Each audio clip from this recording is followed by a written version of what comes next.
లెంటులోని రెండవ ఆదివారము. సిలువలోని 4 పటములు. మత్తయి 4:1-11. ప్రార్థన.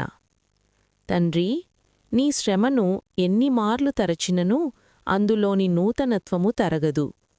నీ శ్రమానుభవములో నుండి సంఘమునకు కావలసిన నూతన అనుభవములను ఎప్పటికప్పుడు అందించుచున్నందుకు వందనములు.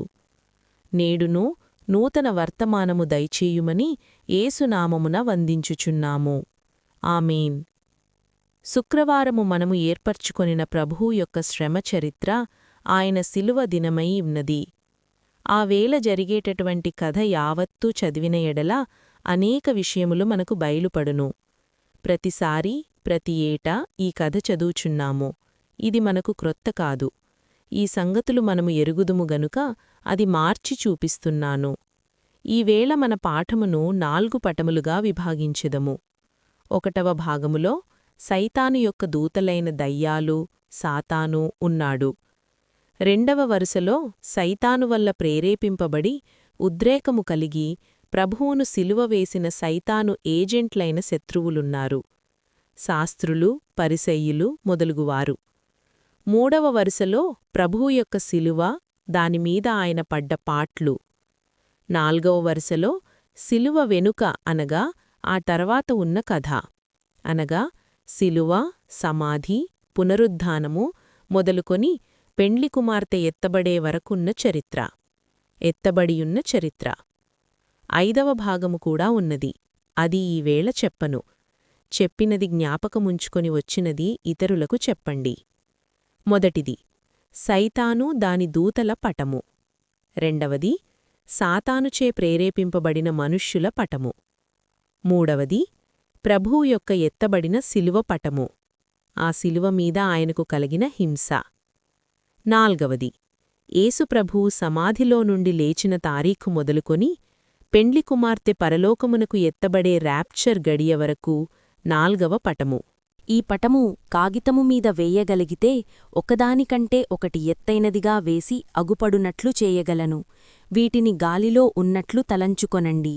మొదటి పటము యొక్క చరిత్ర ఏమి? ఇది అంతా జరుగవలను. సాతాను కథ నేను చెప్పను. ఈవేళ మానవులకు బదులుగా వచ్చిన యేసుప్రభువు యొక్క చరిత్రలో ఆయనకు కలిగిన శ్రమ మాత్రమే చెప్పెదను.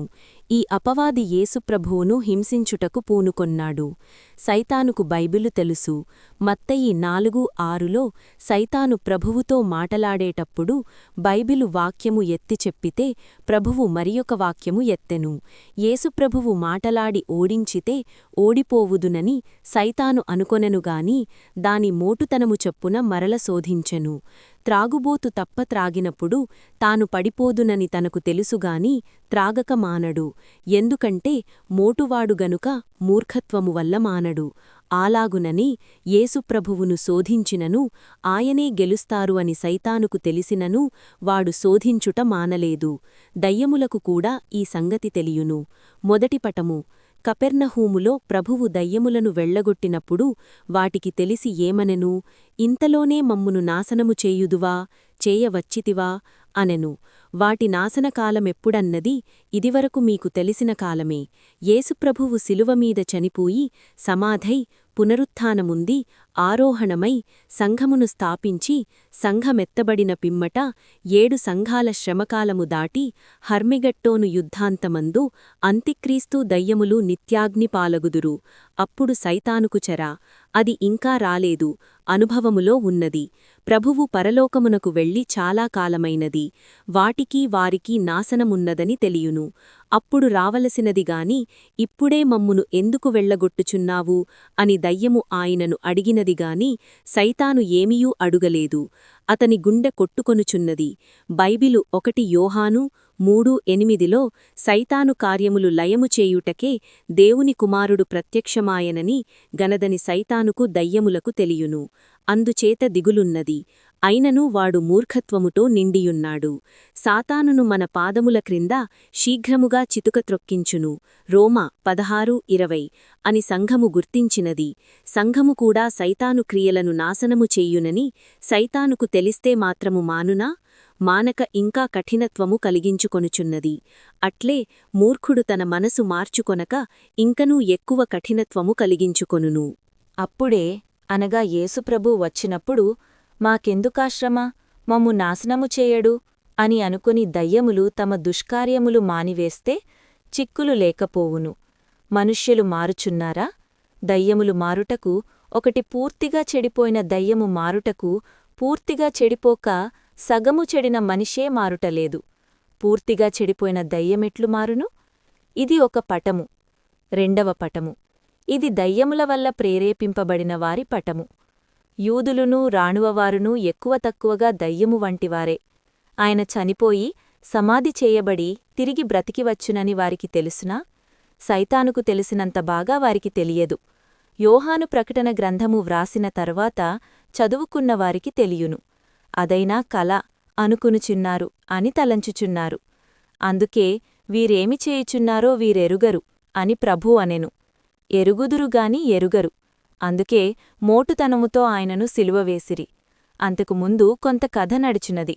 31 సంవత్సరాల నుండి కుట్రాలోచన జరుగుచున్నది. ఏమని?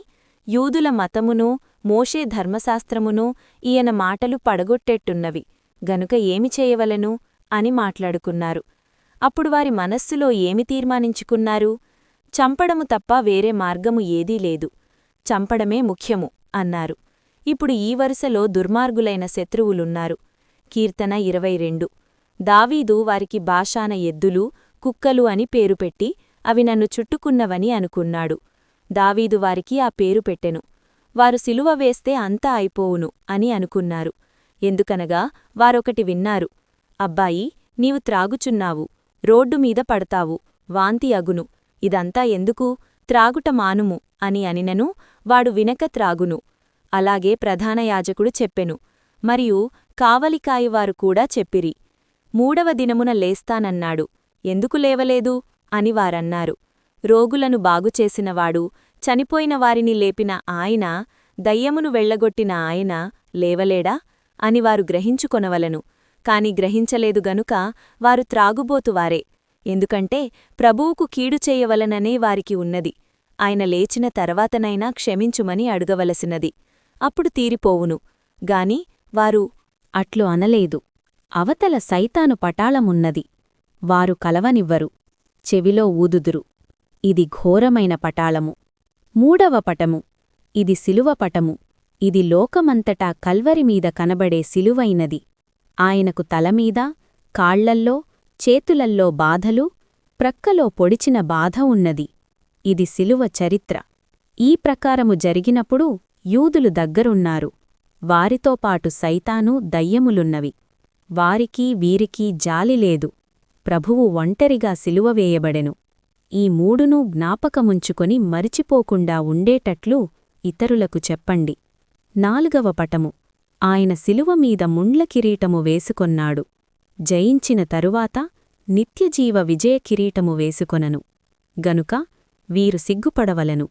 ఇంత కష్టపడి ముండ్ల కిరీటము వేస్తే ఆయన మహిమ కిరీటము వేసికొనెనని సిగ్గుపడవలెను. ముండ్ల కిరీటమును వేసినను అది ఎల్లప్పుడూ ఆయన తలమీద ఉన్నదా? రక్తధారగా ఉన్నదా? పునరుత్థానమైనప్పుడు ఏమీయూ లేదు. ఈ ముండ్ల కిరీటము శ్రమతో ఓపికతో సహించినది. ఎందుకంటే అది పోనయ్యున్నదని ఆయనకు తెలుసును. చేతులయందు మేకులు కొట్టుటచేత రక్తము. ఆయన పునరుత్థానమైన తరువాత ఆ 2 చేతులతో శిష్యులను దీవించెను. తరువాత పరలోకమునకు వెళ్ళెను. ఇక రక్తము కారుటలేదు. ఆ చేతులు, ఈ చేతులు, ఆ కిరీటము, ఆ విజయ కిరీటము, మంచి శుక్రవారమునాడు మేకులున్నవి గనుక దీవింప వీలులేదు. అయినను ఆయన దీవించెను. ఆయన తాను చేయవలసినవన్నీ పూర్తిగా చేసెను. ఈ 3 పటములల్లో ఆయన సంపూర్ణ జయరూపము కనబడుచున్నది. అట్టి జయరూపము ఈ 4 పటముల పాఠము ద్వారా ప్రభువు మీకు దయచేయునుగాక. ఆమేన్.